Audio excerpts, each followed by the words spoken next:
Sorry, we're late. Arsenal on pace for 114 points, just edging out City by 6 points. 76 goals, 0 allowed, 38 own goals scored, 38 goals from Gabby Martinelli, 10 Ballon d'Ors, Golden Glove, Golden Boot, Golden Perineum.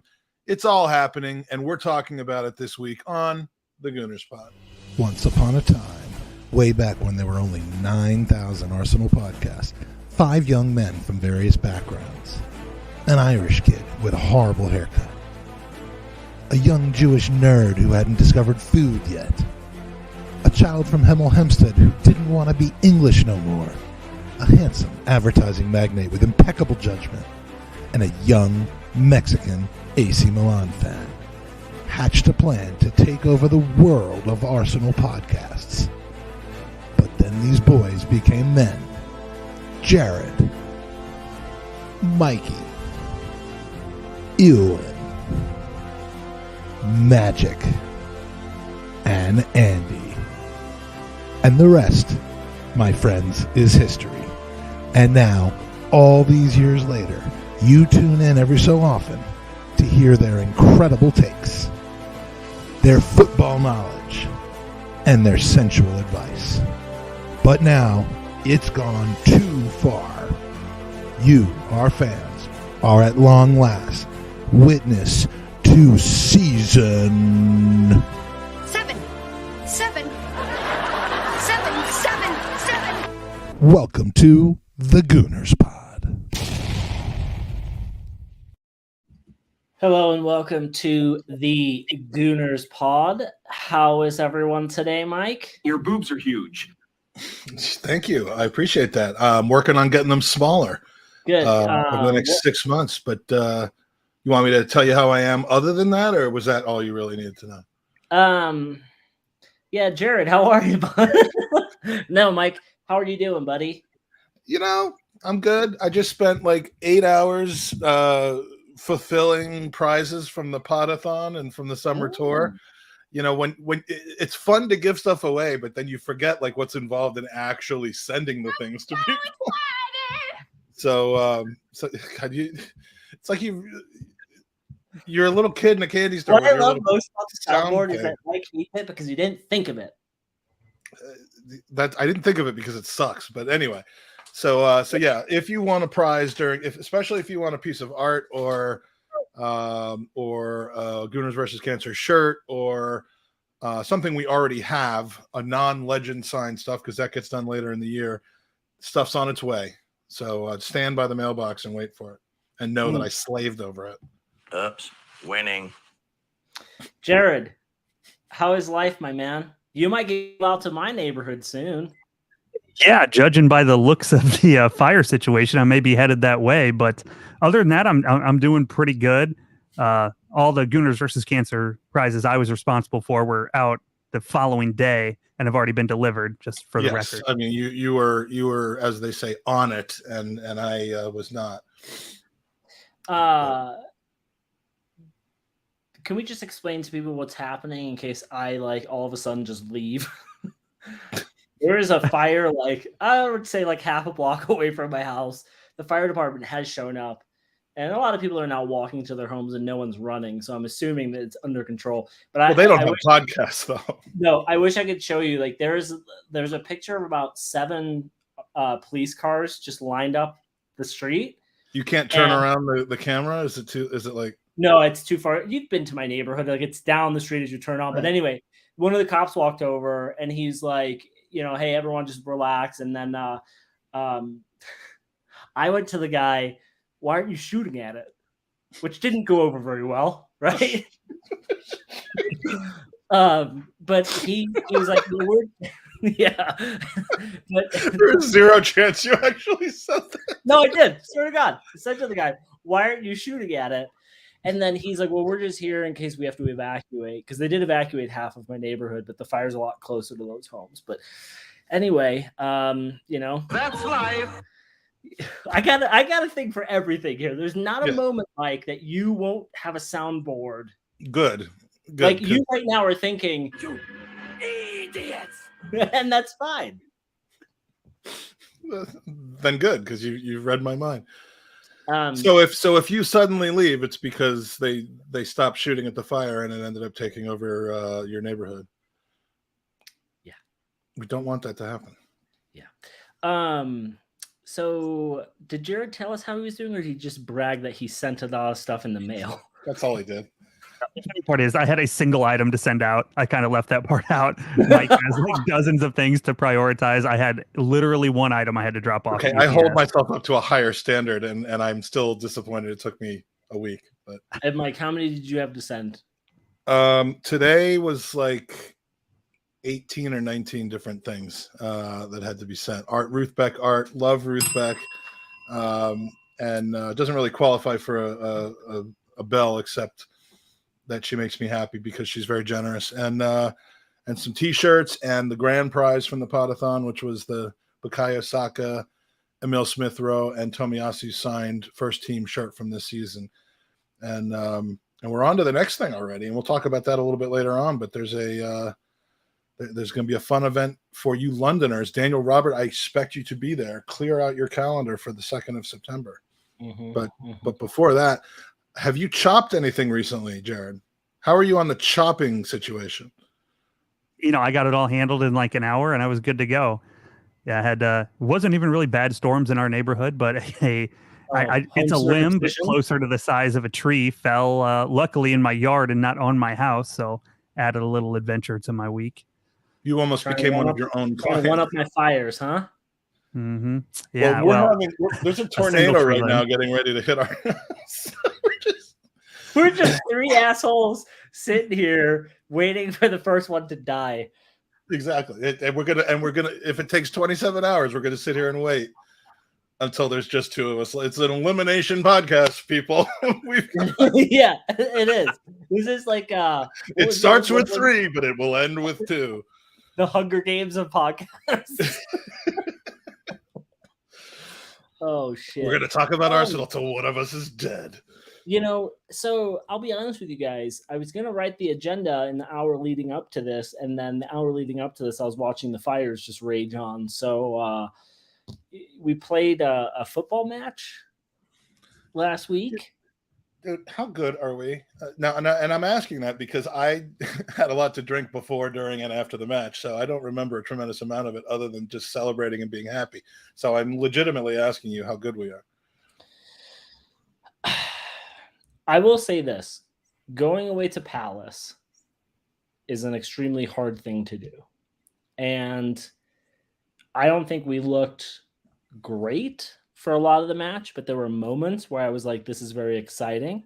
Palace are a very well organized team, and they were hard to break down. And I think we certainly asked questions. We got a little bit lucky with that second goal. What questions did we ask specifically? Well, we asked, was selling Leno to Fulham the right move? And the answer was yes.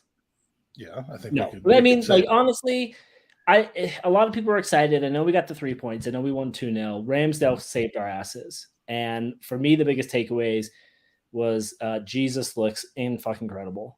And the team are still, they're still working out some kinks, right? Every team's gonna come into the season a little slow, and we looked good, but we arguably went away to one of the harder grounds in the Premier League, and we got 3 points. We can't say that often about the last couple seasons. I think that's the correct, I think, take from game one is we went to a place where it's difficult to play in general, but especially for Arsenal, we don't have a good record there in recent years. We went in there, got a clean sheet, got a win away, and I'm not going to complain too much about that. And the first 30 minutes was fantastic. After that, it was kind of, holding the course, but I think there's a lot of potential in the team, and I'm happy with the win. And William Saliba certainly looks the real deal. He definitely didn't look like a guy playing his first Premier League game. So I think there's a lot of positives to take away. Yeah, have either of you watched that documentary on Amazon about Palace? The Palace one? Oh, yeah, the Dare to Fly or Eagles Fly. I did a long time ago, but it's been a couple of years. Whenever it came out, it's been a while. Did you watch that one and enjoy it as well while you were playing Fantasy Premier League?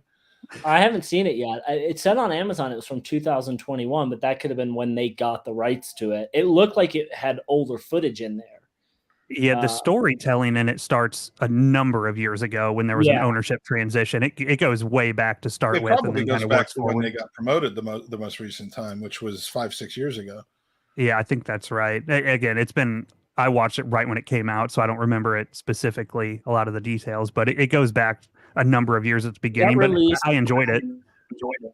It got released June of 2021, but it takes footage from their 2012 league campaign to 2020. So, yeah, it was released last summer. Takes them through the Jason Punchin era into the Patrick Vieira era. So yeah, I mean, the Palace is obviously, I've been at some miserable games there 3 times over the last 5 years. For some reason, my trips have lined up with trips to Selhurst Park, and 2 of them were absolute nightmares, and the one in the middle was kind of a lucky draw during Unai Emery's unbeaten run that felt like a loss but kept it going. Flattered to deceive, and Mustafi was horrible. Xhaka hacked down an already diving Zaha when Xhaka was playing left back. I mean, it was just it was a shit show. So that's why I felt that kind of starting off with them was almost the perfect way of just exercising all these demons and saying, you know what, we're gonna beat a team we should beat, but teams struggle to beat at their place. We're starting off the season again on a Friday night, which hasn't been kind to us since you were in the house last against Leicester, like 6 years ago, and now we can hit the ground running. The only thing that I'm looking for this weekend, other than 3 points, is to not have that kind of letdown when you've just done something impressive and kind of gotten over the hump with something, to then turn around and come out flat for the next game, which should be a very, very winnable game. Leicester does not scare me this season at all. Well, I wouldn't. I mean, any team in the Premier League scares me.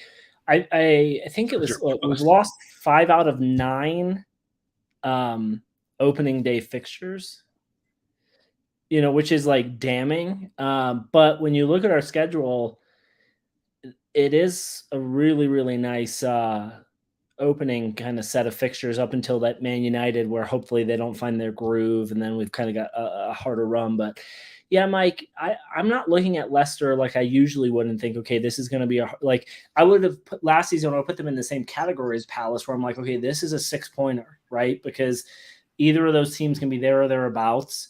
And yeah, I don't foresee us having.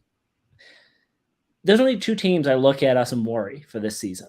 Genuinely, from how our preseason's gone, how just the buildup has gone, the players that we've recruited in, it seems like we're still active. We'll get to that later, but let's hope Tielemans shows his true self here and scores an own goal and then rips off his shirt with an Arsenal shirt on. It would be almost bizarre. Jared, do you think that they're going to start Tielemans against us? Or, I mean, like has that now? We have to, right? They have to. He looked really their first game, he looked probably one of the more dangerous ones in their side.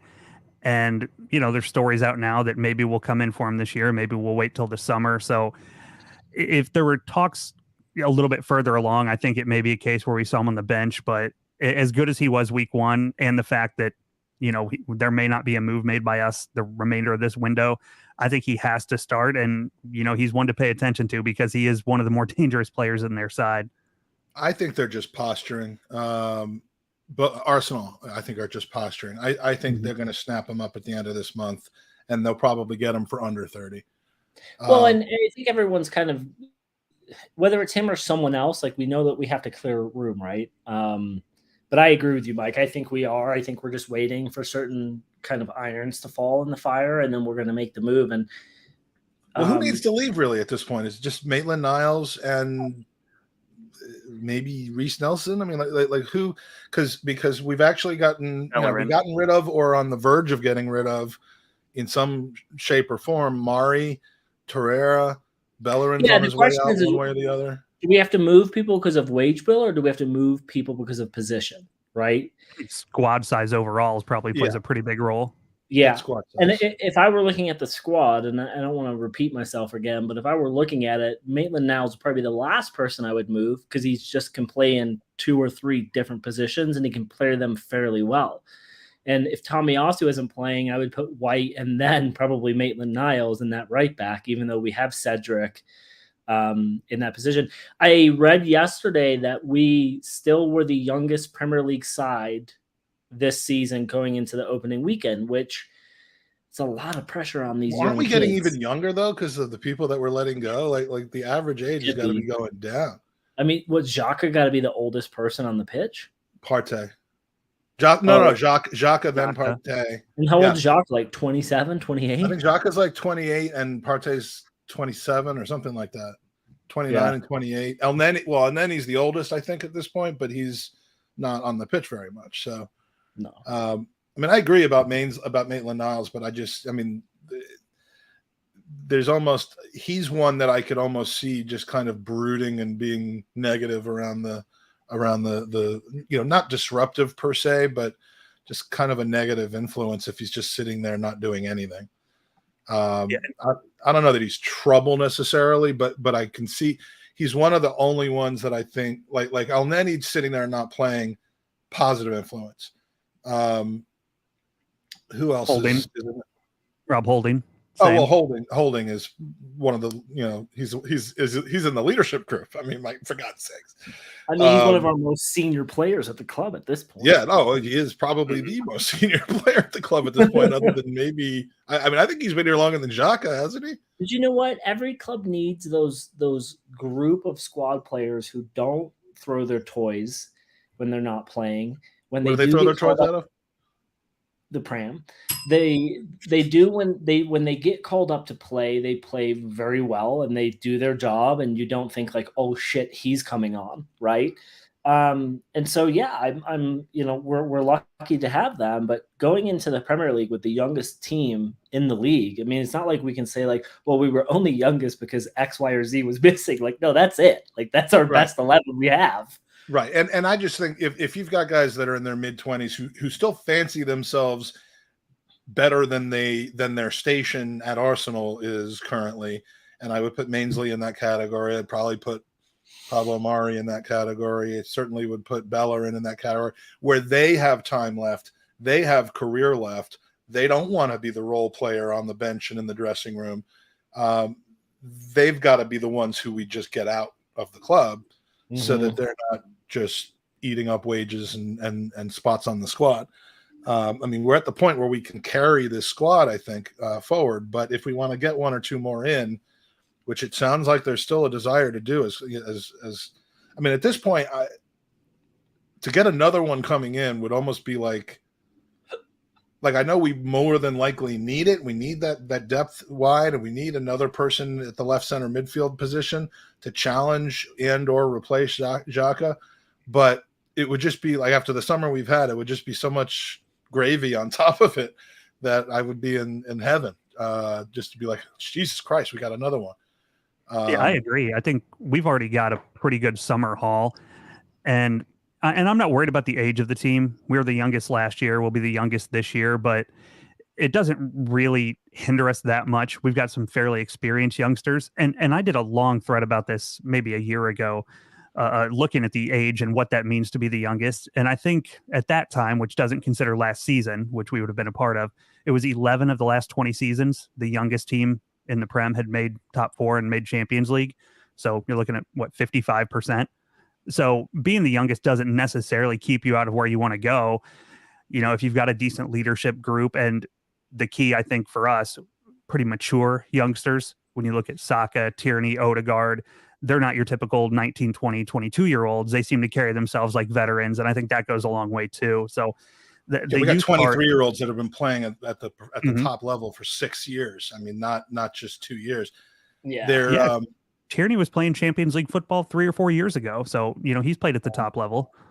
Question for you guys, because someone put in the chat, like, Bellerin and Runnison should be gone, so Tillman's spot is ready. Maitland-Niles, Nelson gets us, question mark, question mark, question mark, question mark. I don't know why I didn't put that on the screen. Here's a question for you both, and you can even throw it out. Is it Gary? Yes. I was about to say, Yeah. you're the only one on the podcast that doesn't immediately recognize that DWDT is Gary. Question for the whole group. Like, if you had to build, like, if you were looking at your squad, like, and I'll tell you right now, if I had Nelson and Pepe, I would sell Pepe before I would Nelson. 100% I would. For sure. So would I, and I'm not even saying because I think I can get more for him. No, yeah, I just think Nelson is probably a better footballer than Pepe. Yeah, I mean, Nelson, at this point, it would be kind of foolish to think that we could get 15 or 20 for him, but just because of his potential and Pepe, I think the only people that Pepe is going to be valuable to are teams in slower leagues like France and so on, where he can dominate again. So I'm not saying that if we sell him for 15 million to a French middling team like Nimes or Reims or Limes or Shabims or so, one of those teams, he'll do very well there, and it'll look like a bad sale. But that's just because I think that league suits him better. One of the things I also wanted to say about us being a young team, going to make an American sports, or not American, North American sports analogy and Russian sports analogy when it comes to ice hockey. And I'm doing this especially for Andy because, there's ice hockey teams in the NHL tend to kind of flame out in the playoffs every year when they don't have the experience thing. The playoffs in hockey are this unique thing where it's a grind, and once you've won it, you kind of know how to play in the playoffs. And it makes it so that whether you're the best team or the last team into the playoffs, if you have the right people on your team who understand how to play in the playoffs, you're going to win. That's why Kroenke's team this year won. They mixed incredible youth without winning experience with some new people that they sprinkled in who had won it all before. And that's what the addition of Zinchenko and Gabby Jesus and Thomas Partey, was he part of Atletico Madrid when they won the serious honors there? I mean, I think they did win the league one year a few years ago. Those are the sprinkling in of people that actually they know how to win, and they know how to correct things when they see slippage going on. And so for our young players, once you've been there, then you've got that winning mentality. And I think that's what the recruitment has changed to over the last couple of years, is to try to bring in youngish winners, not wingers, winners. Well, I put the question out to Arsene Wenger on what he thought about Pepe, and this was his soundbite. I'm embarrassed for him, honestly. So, is that better or worse than should we bring back the Arsene Wenger game from season 1? Oh, Arsene Wenger's magic! There's just so many soundboards of him. That's great. They're just so long. I'm happy for you. Where are they? Oh, I see them all now. Okay. See how that completely knocked us off of our rhythm? That's what I'm talking about. Jared, get us back on our Bulge Leno, please get us back on our by the way, you didn't use the same protocol that Andy and I used, I don't think.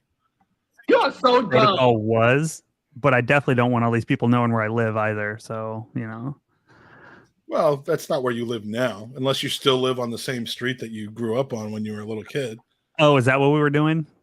Yeah, the first it's your first pet and your first street name. You're so dumb.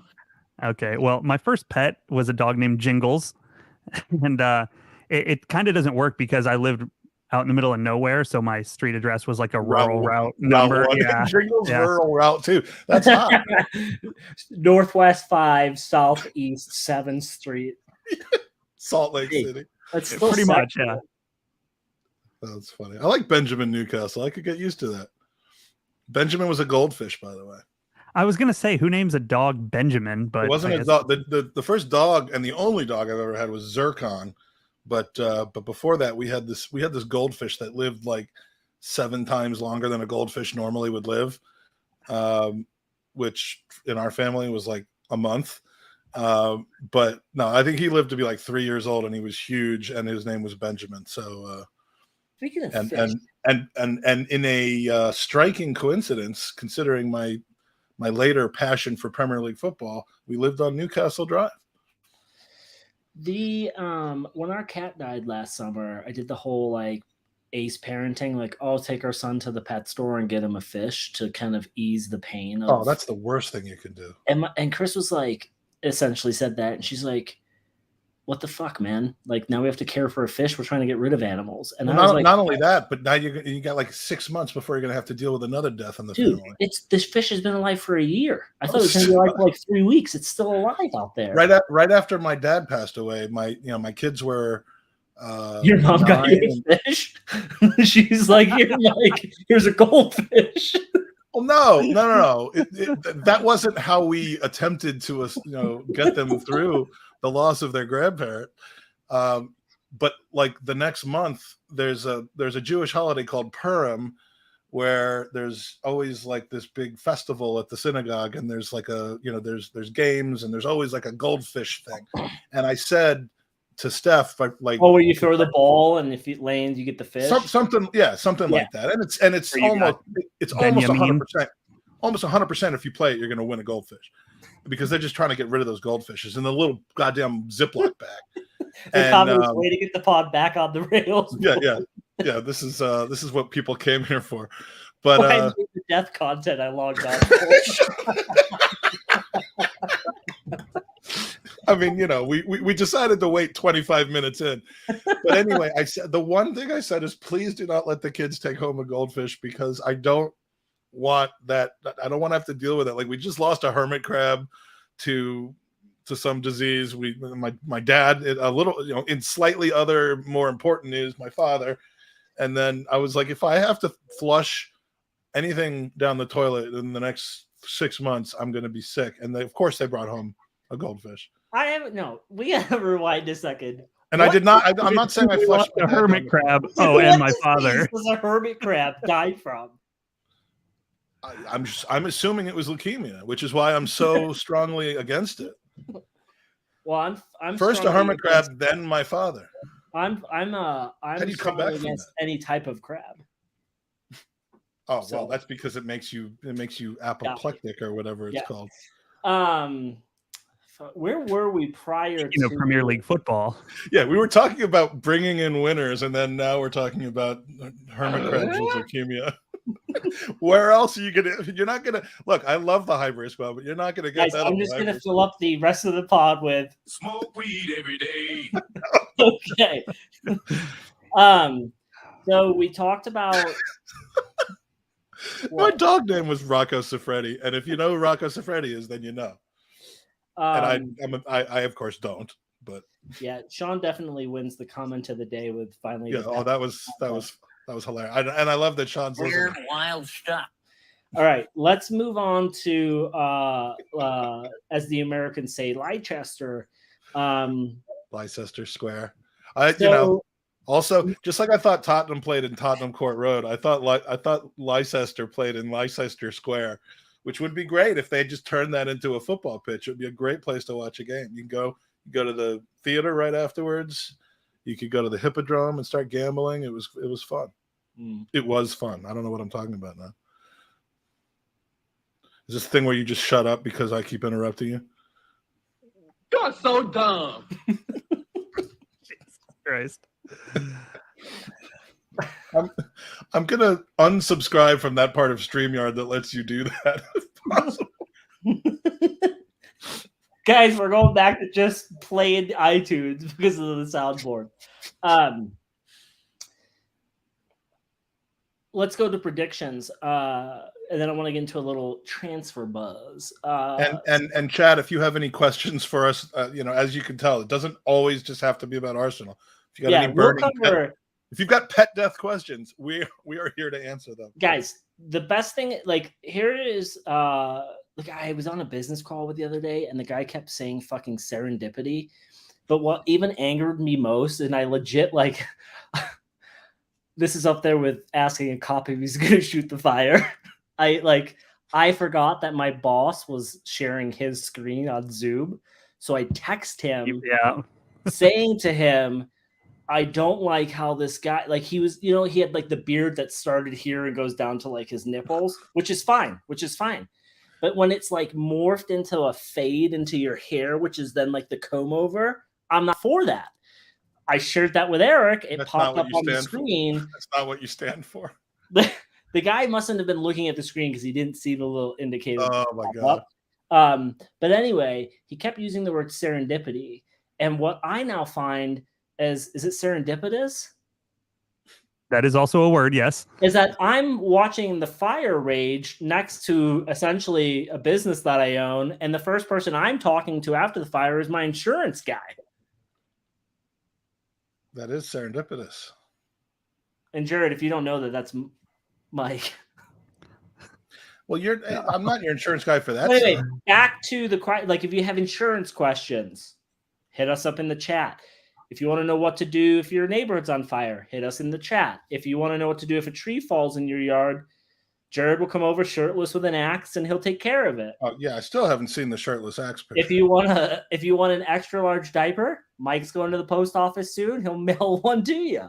Like, no, I'm wearing one to the post office because it took so long to mail all that stuff. I didn't really want to have to leave and then come back. All right, let's get predictions for the Leicester match. Jared, I'll go to you first. What is your score prediction? I think it's going to be a good one for us. I'm going to go another 2-0 win. You know, they're not an easy game ever because they've got some talent attacking, but I feel pretty confident in our defense right now. And first home game, I think everybody will be hyped up and ready to put on a good performance. So I expect it to be a good one leading into Bournemouth and Fulham. So, you know, we get things done on Saturday and we could really hit the ground running. Yeah. Such a dream start. Chat, put yours up as well. I'm going 3-1. I'm done with the 2-2s. I think we're going to win, and I'm predicting us to win, and I'm hoping that I don't start regretting that this season. But it worked for the first game, so yeah, 3-1 to the Arsenal. Goals from Jesus, 2 goals from Jesus, and 1 from Gabriel. I won a shot the other day at the pub when we were watching the game because, like 5 minutes in, one of these guys was asking, you know, like a shot for who would score the first goal, and I said Gabriel. And when Martinelli scored, everyone was pointing out that technically I had gotten it right, and it worked. So I got a shot, and that's why they ended up cutting me off shortly after the game. From one shot? No, it was from what that led to. Because, you know, one shot leads to another. Give Mike one shot and he's just naked. So they were like that. Yeah, like after a person gets that bypass, the gastric bypass surgery, you know, they can't eat as much, they can't drink as much. So one shot and you're just and you're mooning people and sunning people and stripping naked at the pub. So I'm looking forward to that. Yeah. Are you getting gastric bypass? Maybe. Huh. Maybe not. Your boobs are huge. Yeah, let's go to the chat and we'll give some predictions. Well, what's your prediction? I'm gonna go with a 3-1 win. That's original.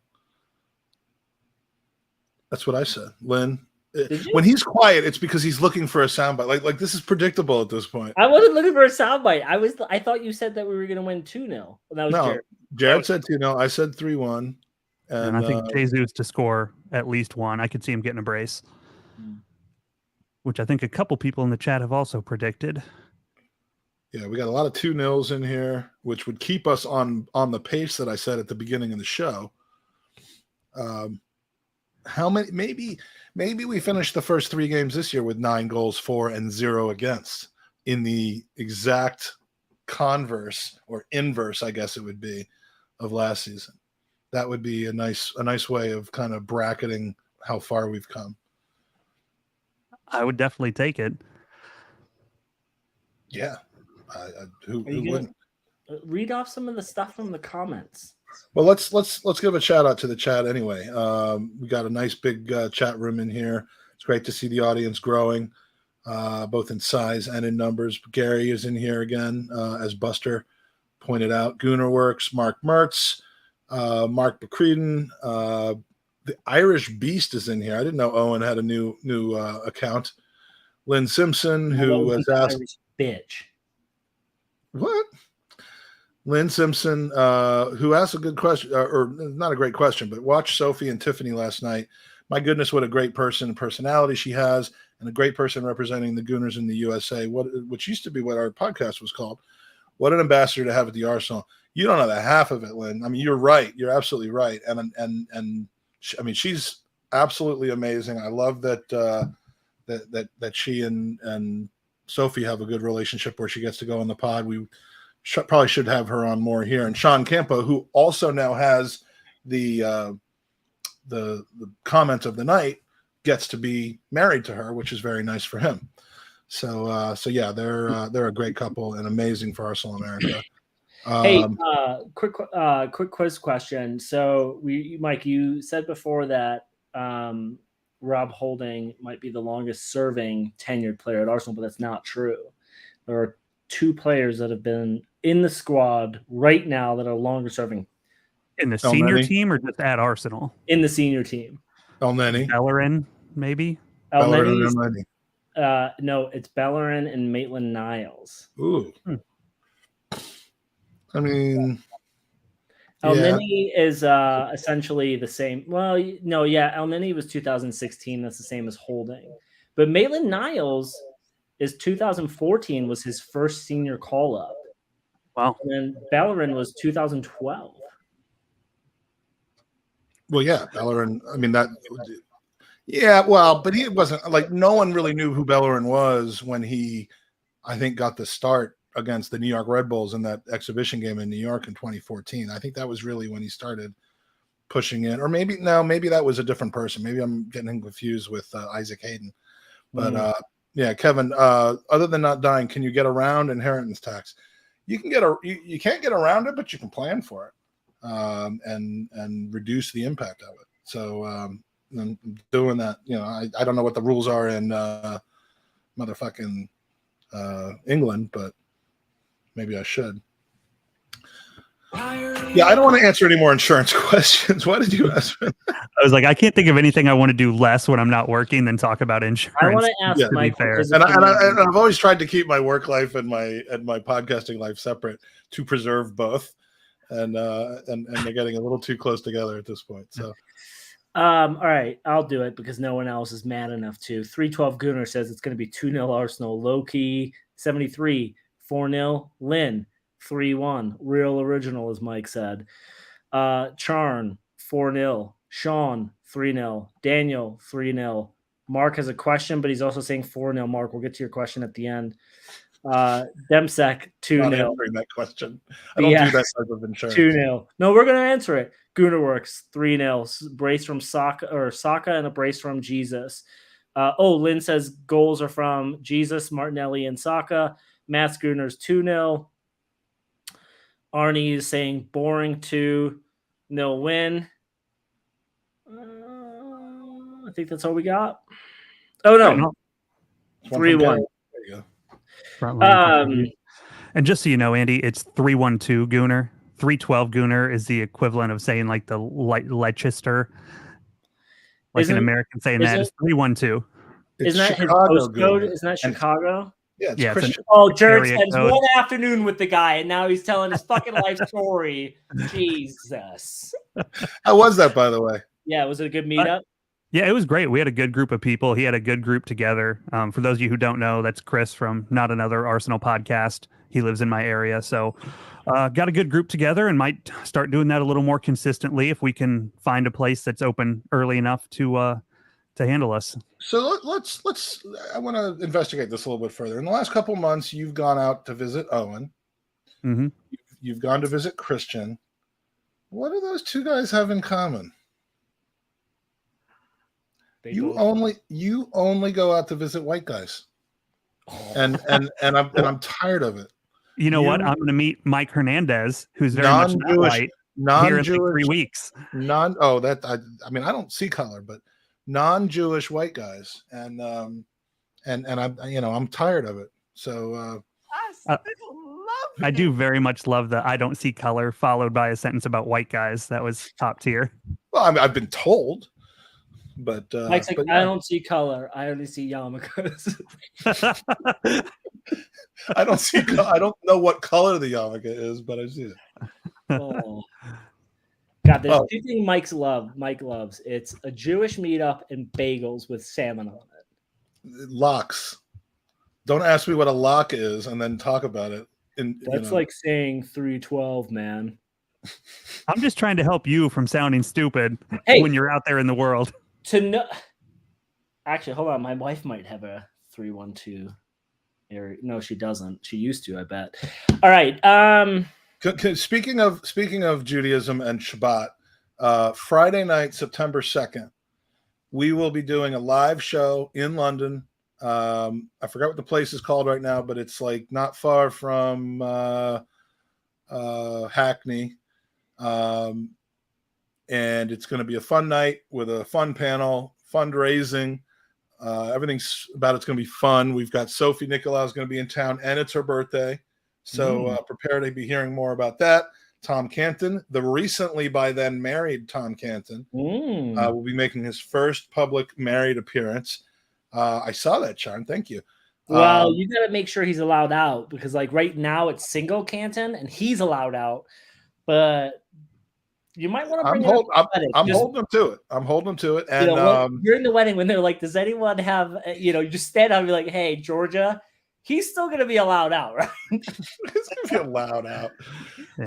And FK from the latte firm will be on the panel, and there's going to be 2 or 3 more. We're just working on the final arrangements. Not a lot of folks that we want to have on this panel have kind of, let's just say, broadcasting schedules that they don't necessarily receive until a couple Is Owen going to fly over weeks ahead. I would love it if Owen flies over for it, but he was too busy talking about flying over. And hey, if you put a bunch of white men on the stage, Jared will come. We'll talk about it. But yeah, everybody, it's September the 2nd. You can get the link to buy tickets on the Gooners Pod Twitter page, and it's at the Ridley Road Social Club. Beautiful. Look at the professionalism that we brought in. And you can go to gvclive.com, and that takes you to the ticket page. And, the ticket is 20 quid, but that 20 quid is specifically, that just goes to the charity.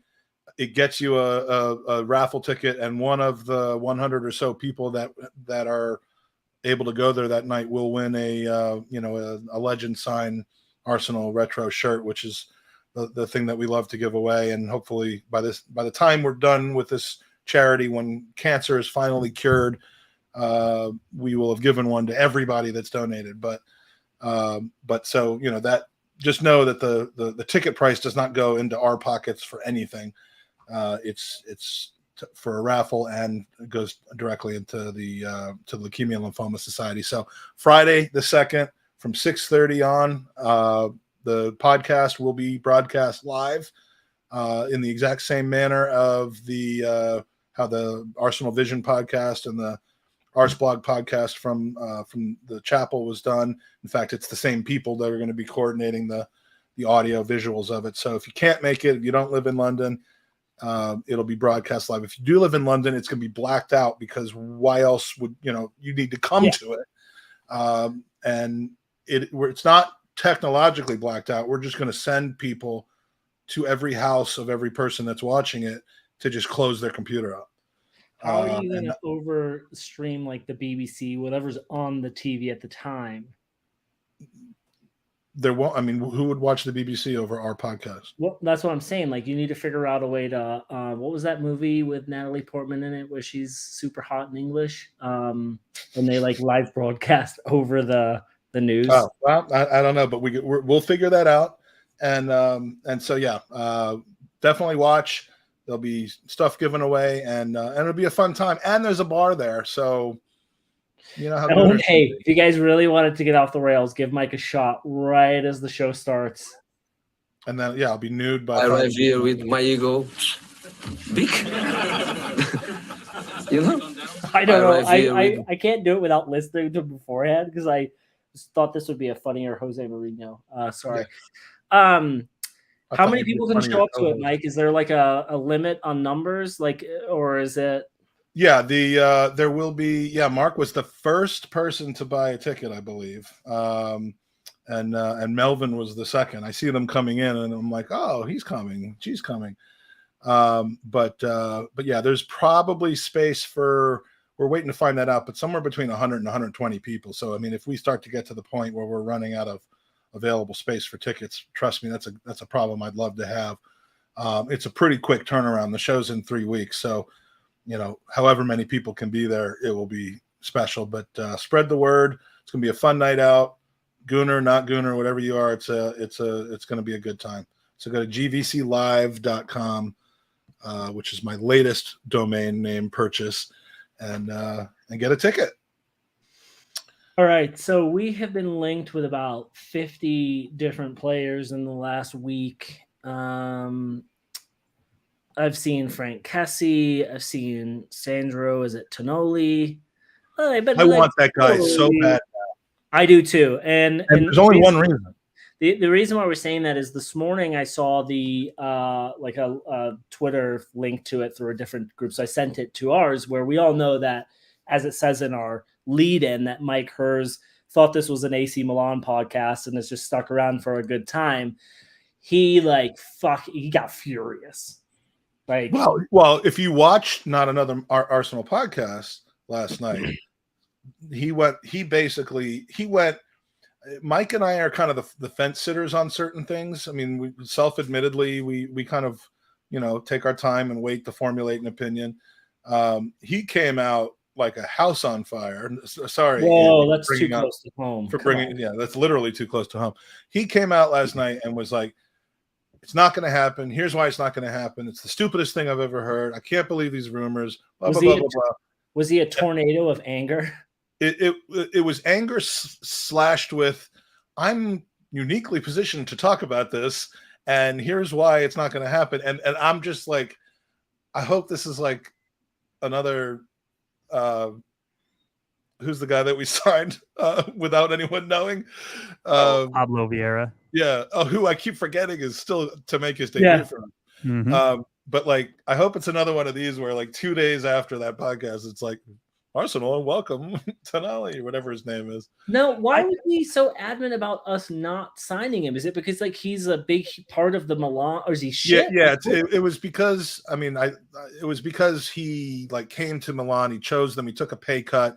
He talked about how much he wanted to play for the Milan sporting director, who's a Milan legend, whose name I can't even remember now.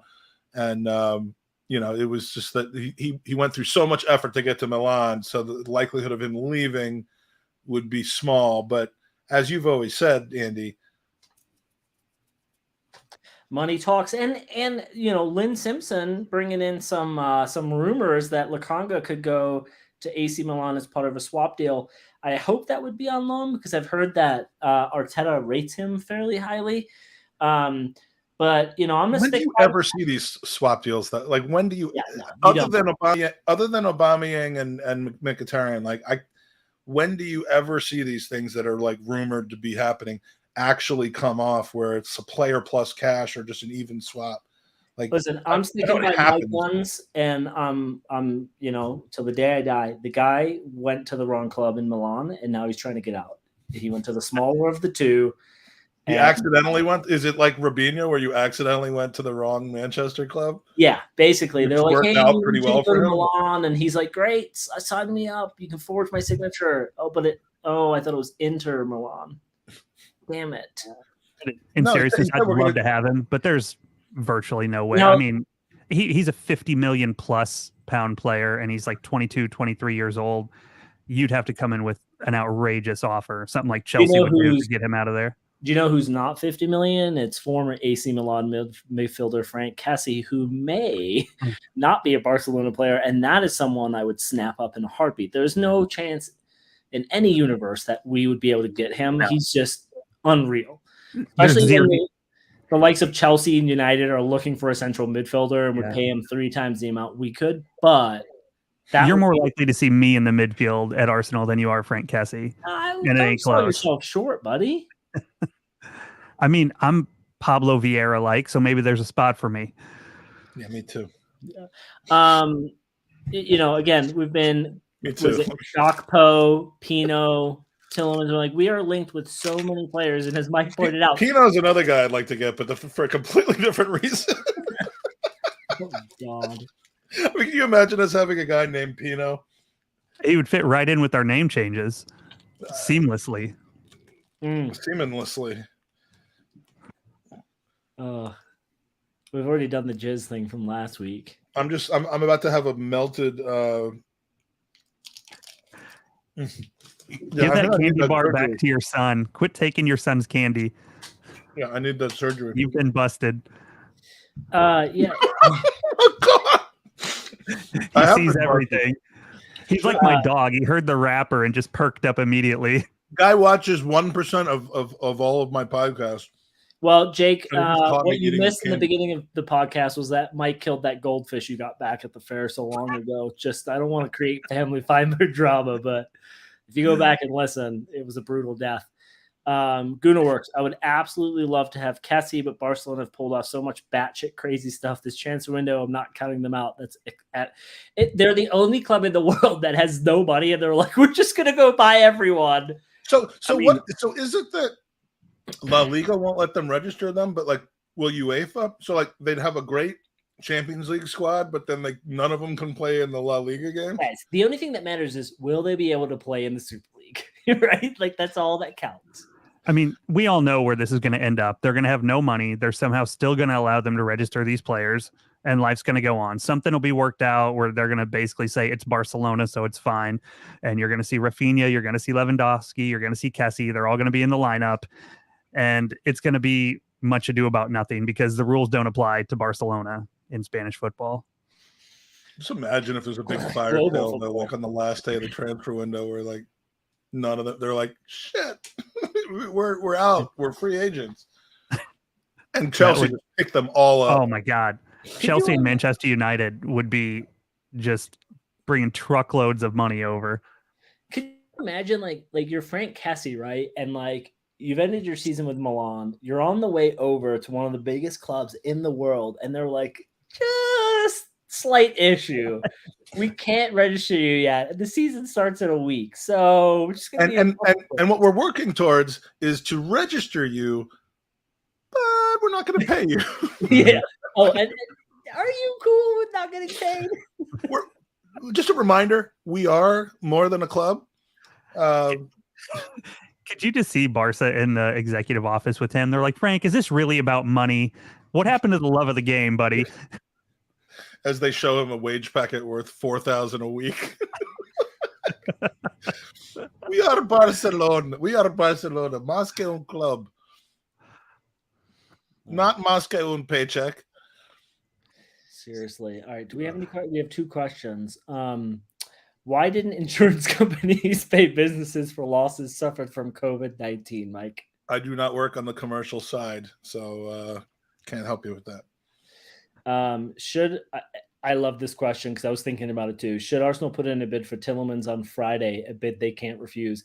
So it'd be like what, 30 million pounds plus one. I legit thought this too. Remember back in the day, like Mourinho would play these games. There would be like a link with a player, and you'd go into the press conference talking about him, and like he's clearly their best player right now, so unsettle him a little bit. He was tapping shit up like constantly. 100%. So I was thinking about this just the other day. I'm like, we should just go in with a bid Thursday night, Friday morning, and just be like. Now, can we like? If you get there an hour before the game, you walk into the Emirates and there's the 2 goals on each side, and they're, and there's the thing on the field, on the pitch that they're not. It's not ready for the pitch. Can you imagine if they just have like a little booth at the middle of the pitch to do the medical in, like, and it's covered, but like there are doctors standing around like ready to do the medical on Tielemans an hour before kickoff as he switches from one dressing room to the other. This is a true story. And again, we're going back to hockey here, but when Matt Duchene got traded from the Avalanche, it was during the second period. Like someone from the team came down to him during the game and they're like, yo, you just got traded. You got to leave. That happens in baseball all the time. They just legit during the game got let go. In baseball, they play like a 3-game series against another team. So sometimes they'll play for their own team in game 1, get traded, and then games 2 and 3, they're on the opposing bench. So there have been double headers, 2 games in the same day where a trade was made between the 2 teams playing each other in between the games, and the player came out for the other like that has happened, I believe, once or twice in baseball. Lynn asks your opinions with Alba and Barca appears to not be trying very hard to keep him like they have with De Jong. Because De Jong's a million times better than Aubameyang. He's And expendable anyway. They've signed like 4 forwards this summer. arguably So, the best it's a forward great in the point. world. Like they're not building around him clearly, and Mhm. they just keep bringing in people in front of him. Like at what point does he accelerate his 3-year process of downing tools for the team and just be like why don't you want me? like he was fine last season for them, but they want him there. They just don't want to have to pay him his money. Right? Yeah, no, and I hope both of those players leave because I drafted them in a fantasy football league and expecting them to go to Chelsea and somewhere else in United. So I need them to leave. Otherwise, I got to pick up. you need them to go and do really well for one of our rivals. Do you know in European football when two clubs play each other and the captains like give each other like a little like banner thing? Maybe we should do that, but ours is a contract for Tillemans, right? And that's what we give him right before the game. We give it to Vardy or whoever their captain is, and Hey, go give this to him. Can you please take this? Yeah. We'll wait here for the answer. Yeah, don't forget the pen. He's like, this is a piece of paper that says, "Will you sign for us?" Check the box. Yes, It's no, like maybe. like the 3rd grade survey. Yeah. Do you like us? Rate us on a scale from 1 to 10. Oh shit! Or Leicester just gets into the away dressing room, and there's an Arsenal jersey in Tielemans' cubby. Yeah. Like the rest of them, With all an the arrow pointing to our dressing room. No, there's like little like Arrows on the candies on the ground, like in a line leading to the Yeah. little reason. Someone like Jake's candies is all on the ground leading. Well, isn't he Belgian? Like, what's a Belgian? Like Belgian waffles, just slowly, like taking him to. Question from dude. We're at a Or vortex. Lakonga sheepishly knocks on who I learned was Belgian and not going to AFCON. He knocks on the door. He's like, "Can I talk to somebody?" We're at a vortex because YouTube is YouTubing us on YouTube. So, oh my God. unless it's YouTubes. Yeah, I think he watches various tubs to see if Danny's bathing in them. I mean, someone's got to. Thankless job. Danny hasn't sent us a picture of him bathing in a tub for quite some time. That's like my proof of life with Danny that I know. I was going to say we need to check on him to make sure he's okay. Yeah, I mean, it's been 2 years since we've seen a nude picture of Danny. It's a little worrisome. If I didn't see him every Sunday night on the air, I wouldn't really. How do you know that's him? It could be a deep fake.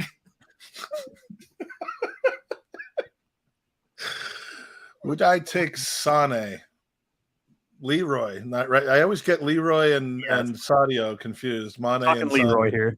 Yeah, this is got to be Leroy. Leroy saying, "Well, yeah."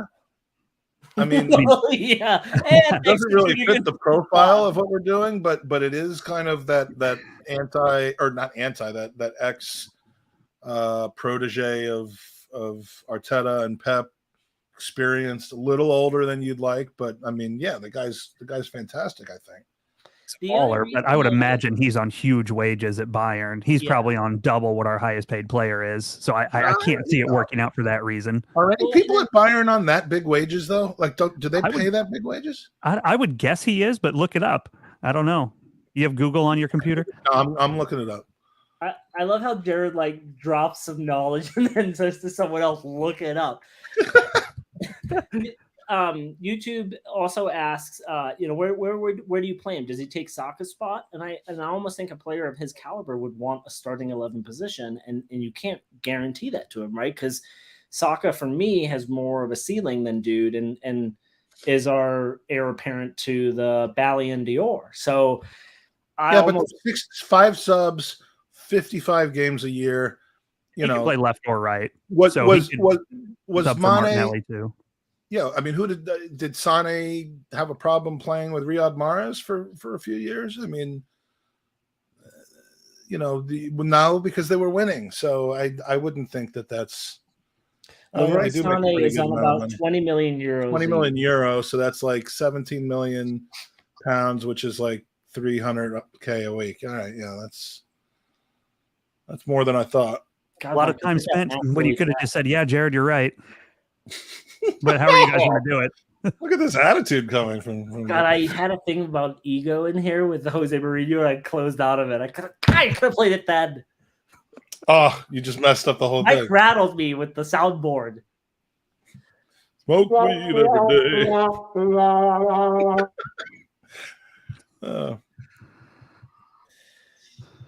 It's annoying that they do this all in. It's annoying they do this all in Euro, but yeah, Sané is like they're still got Lewandowski on there. So without Lewandowski, Sané is like their third highest or joint first highest wage earner. God, Neuer is earning £300,000 a week, and he's 36 years old. That's nuts. I'm hearing Mike, what are these rumors question about for you. Go ahead. It's in your FPL team this year. Are you sticking with Salah as your captain? I'm sticking with Salah as the captain of anyone that wants to get their face punched the next time I see them. Mike, what about the triple scoring of Sané in fantasy? Fucking triple piss on your my son's in the room potentially. Then like your son hasn't heard worse, Mike. I know, but when it starts to be like urinating on people, I don't think that's where I draw the line. Podcast with him in the room while you were wearing a diaper. What do you expect from your own kid? Like, trust me. Allegedly. In 3 years, when you get Jake's first bill, allegedly, we have strong libel laws here. You have to say allegedly. Well, yeah. Well, what I was about to say is when you get your first bill from Jake's therapist in 5 years, the Gooners podcast is not going to be in the top 5 issues. Maybe 6 or 7, but not top 5. Benjamin Pavard is earning a very small, like 70, 80,000. All right, enough. I'm now fascinated by the wage structure of Bayern Munich, but I'll get over it.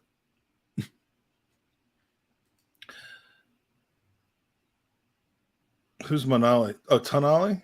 Tonali, yeah, from Milan. God, I want him so bad just to see what it does to my cars. You know what I would do if I owned I don't Arsenal? care if he makes Arsenal better. I would buy him and I would stick him in our reserves just to show Mike Hers, you're a bitch.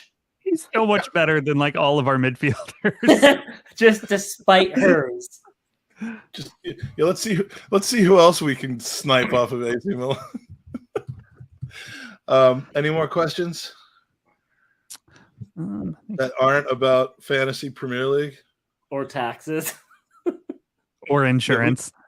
We could spend half of the live show on September 2nd talking about fantasy Premier League and just watch my skin burn and explode. Well, I guess the answer to this question, Daniel, if Abba went to Chelsea, would you cheer or boo him? I guess it depends on whether he's on your fantasy Premier League team or not. Right? Is that how it works? I would do neither. I'd sit in silence as he did nothing. What if Aubameyang scores a hat trick against Tottenham, but he's a Chelsea player? I would cheer any person on earth who scores a hat trick against Tottenham. Yeah, I'm with you on that. Unless it were, well, would you cheer Harry Kane if he transferred 3 own to goals? Man City? No, if Harry Kane transferred to Man City and then scored a hat trick against Tottenham, you would cheer for him? I would, but I would lightly clap. Talk about being in a vortex. Golf clap at most, just kind of very subtly. Demsick, the answer to this question is why did Jared have tech problems? And there is too much porn you can download. Yeah. We didn't think that there was, but there is. Mark, there's more chance of hers getting a vasectomy than us signing Tonali. But even with a vasectomy, dude's still going to look at his wife and she'll get pregnant. I mean, that guy oozes sexuality. He's lost a lot of weight. He's got the hair. He does have the hair. And there's enough of his there's enough of his pre-vasectomy jizz all over his house that his wife just bumps into it, and there we go. Kid number 48. That's how babies are made, ladies and gentlemen. AC Milan wage structure, only no player earning over 100,000 pounds a week. None. How is that possible? Still play for them? Yeah, he's earning. Wait, isn't Zlatan still there? Yeah, and this can't be true. This website, Capology, looks pretty legit. Has Zlatan on 31,000 pounds a week. That cannot be right. I mean, there might be 1 million pounds a week of image rights or whatever, but like they're probably missing 3 zeros on that. I don't know. They got the highest They got the highest paid players. Alessandro Florenzi at 89,000 a week. Theo Hernandez, who is this is how his name should be spelled. Ewan. That's how it's pronounced in the opener. Yeah. Yuan. Yeah. Ewan. Divock Origi at 72 grand a week. Giroud at 72 grand a week. What's this guy? Tonali's on 36 a week. That's why we can get him. He's on 36,000 a week. And why would they want to give him up? Oh, he also just re-signed a contract like 2 months ago. That was another reason why. Yeah, Spotrac doesn't have. I couldn't find it on Spotrac. They do not appear to do. Well, Lynn did say 35,000, so maybe it is accurate. Yeah. I tell you, man. There's some money going over there, and all that shady shit starts happening again, like it did with us. The guy's not to be trusted. Who? Owen? Not anyone. All right. I have not seen, Arnie, the live video of the volcano, but I have heard you talking about it, and I'm flying into Reykjavik for a layover in like 15 days. So is that going to like cause a problem? Do we land on that, or will it just be something cool to look at?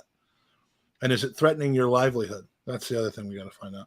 And are you making a second trip over to England for another Gooners versus Cancer event? Arnie, are you going to go see my beloved Colorado Avalanche play in a few months? Because our 2 Gooner supporting Avalanche players are both from Finland. Oh, wait, did you say he's in Iceland? Finland and Iceland are not the same thing, Andy. Did you say he's in Iceland or Finland? Iceland. Oh. We'll edit this out.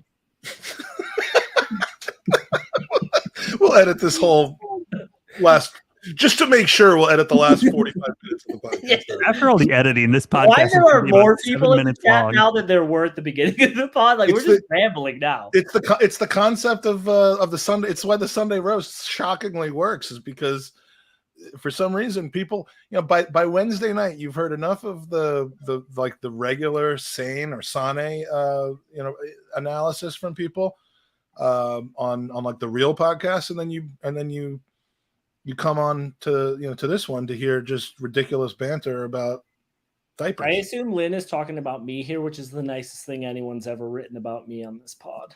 Yeah, well, it's interesting because some of our viewers are just learning about your existence. Like this guy founded the podcast, or he founded, or co-founded. This entire podcast is the brainchild of both Virtual. We co-founded the podcast together. Was it my idea hungover on a plane with you? Yeah, but we co-founded it together. Well, yeah. If I had said no, would you have gone and just gone on to the next person on your list, aka the ninth person Joey. on your list? It would have been Joey, who was next to you. Needless to say, if you had started this podcast with Joey, it would have lasted 2 episodes. Yeah, that's true. Here's one. Andy, you were just at an MLS game recently, weren't you? I went to one on Saturday night. Kroenke's Colorado Rapids versus Minnesota FC. Yeah, well, Minnesota FC. You are the reason we're spending so much money right now. There we go. Mm-hmm. Chicago Fire. Got to support my local. What did the 312 Gooner give you that scarf, Jared? Is that where you want us to segue? Well said. Well said. Here's a good God, question. get married And already. a worthwhile question. Is there going to be an open mic after the Leicester Yes. game on Saturday? Yes, I'm going to be I'm going to be watching it from home, which means there'll be an open mic.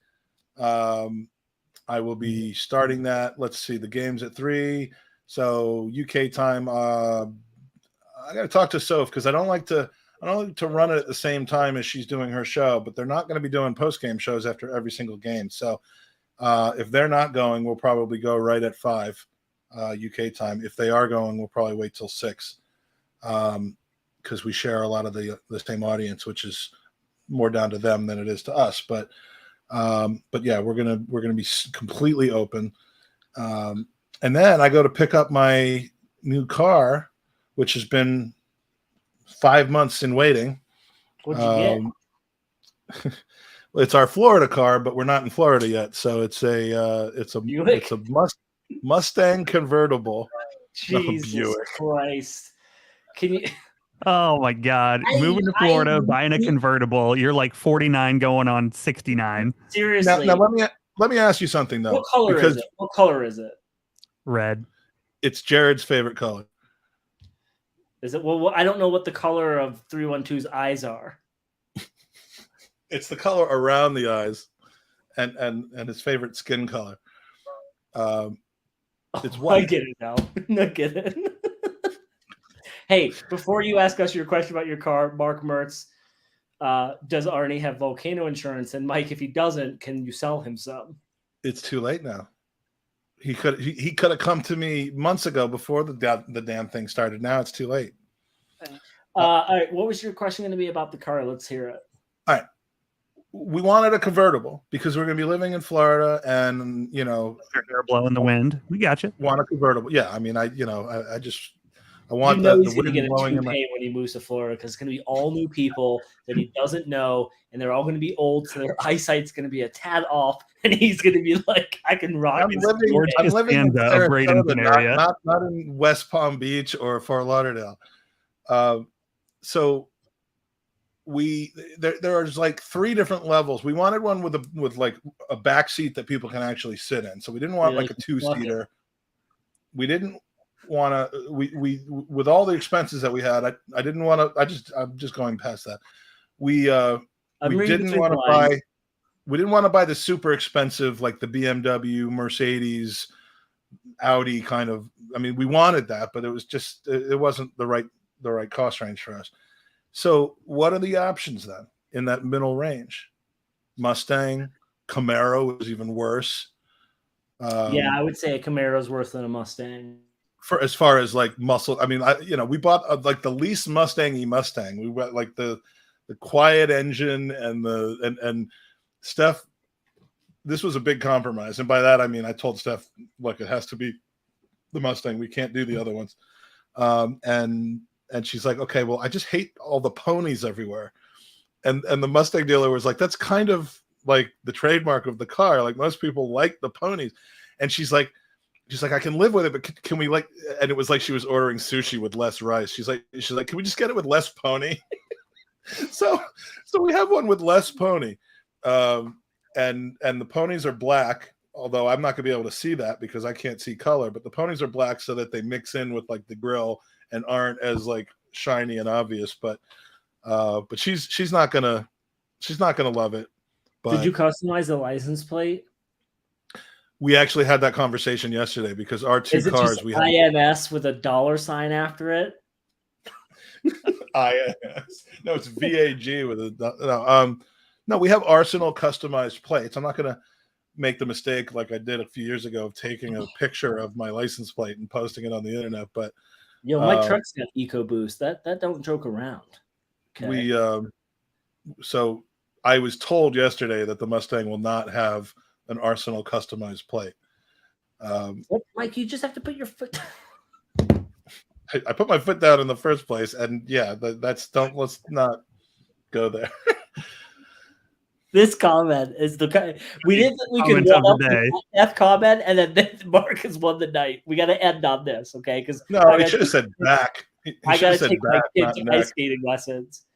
Mark's comment to end the evening. I'm gonna say goodbye to you guys. I'm gonna dip. You guys can stay. Mike will still No, win. we gotta just end this shit show. Through the hair on his neck. All right. Hey, you guys stay safe out there. There's a lot of trees falling in Jared's neighborhood. There's storms in Mike's. There's fires in mine. Are you rushing off instead of ending this together because you have to vacate the house or what? No, I got to take my kids got ice skating lessons. Arnie's in the middle of a goddamn volcano. He should just move to Finland, as I suggested before. So, God, this is just going to keep going. All right. We'll be back, if not before then, and probably not before then. We'll be back after the game. So stay tuned to our Twitter at the Gooners Pod. Go to @GoonersVCancer to find out more about the show. Everyone over in England, I'm expecting to see you there. I'm hoping to see you there. And Jared, enjoy the new All or Nothing. Bye. Yeah. See ya.